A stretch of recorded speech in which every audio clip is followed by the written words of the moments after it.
yeah, the English opening, or in this case, if you are very technical about things, we would get a Réti opening. Yeah, the Réti opening and the English opening are very closely related.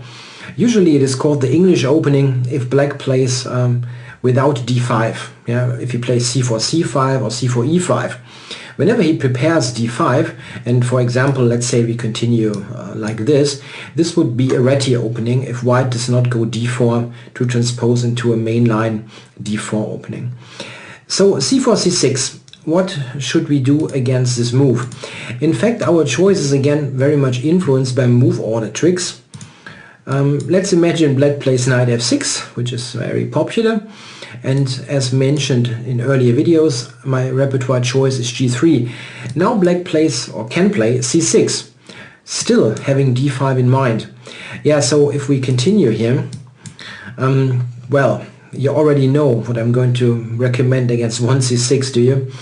It's basically a given that we play g3 there as well to basically cover both those move orders. It does not mean that you have to play g3 here, on like here, but it is consistent with our repertoire to be completely sure that we are not getting move ordered out of things. However, in this particular position, c4, c6, white definitely has options to play differently than I recommend. And I want to point out a couple because there's a wide range and it could be interesting to have an overview. Some options are really quite poisonous. So completely other things that white could do here. You could play the move e4. Not in my series, obviously. It's an e4 opening, it very far away from the English. However, transposing to a Caro-Kann here, like d5 takes, and we got the Panov attack in the Caro-Kann, is quite interesting. It's a totally different position type, and well, there is the odd player with the black pieces who plays 1c6 going for a Slav and not being ready for a Caro-Kann. So this can be an interesting option. Also, if you want to play the odd position that is a little bit different to your usual repertoire. Another very interesting option is to play knight f3 here, and after d5 not go g3 as I recommend, but to play the move e3. This is a very interesting setup.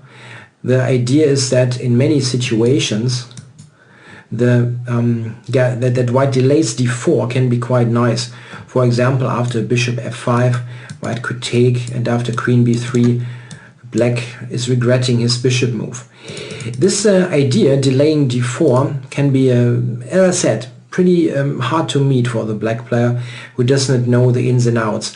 I couldn't choose it for my video series because of this move order issue that I discussed, and it is a totally different kind of a middle game type, and I didn't want to do something totally different here in this line.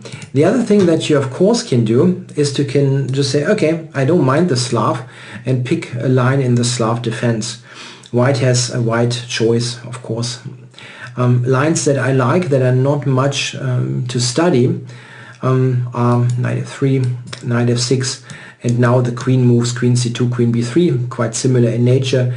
Or if you want a very simple approach, just play the exchange variation and yeah, study it a little bit. Playing the exchange and not doing anything, trying to play for a draw is a very stupid idea.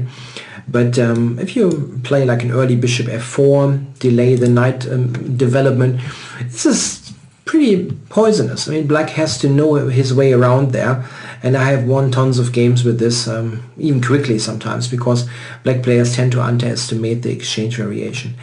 So there are lots of possible alternatives, but in order to be consistent with the repertoire, g3 is my choice. And this is what's going to happen. We have 3 videos in this section, and it's divided between 3 setups that black might go for. The most complicated one will be the video where black snatches his pawn. In many cases, white will play full pawn sacrifice. I mean, this is not going to be recovered in all lines. White, however, gets very nice compensation. If you are somewhat reluctant to play this kind of position, still study the suggested lines. I think they're very fascinating and interesting to play. Black also can opt for a simpler approach just to develop. This is a separate section, bishop developments to f5 and g4. And the third video is about black playing, I can actually stay in this here, black playing a g6 based setup, trying to develop this with the fianchetto. This is the divide there. The most critical lines, as I mentioned, are the ones where black is going to capture the pawn. So this here, yeah, and this is also the longest video of this, of the c4, c6 section. Very fascinating stuff and many possibilities. Heavily recommended to study in detail. It's something that people will play who know their openings and want to challenge you. The other lines are, in my mind, not very challenging. White has a quite comfortable position against everything else. Here we get something really complicated that is tough to play.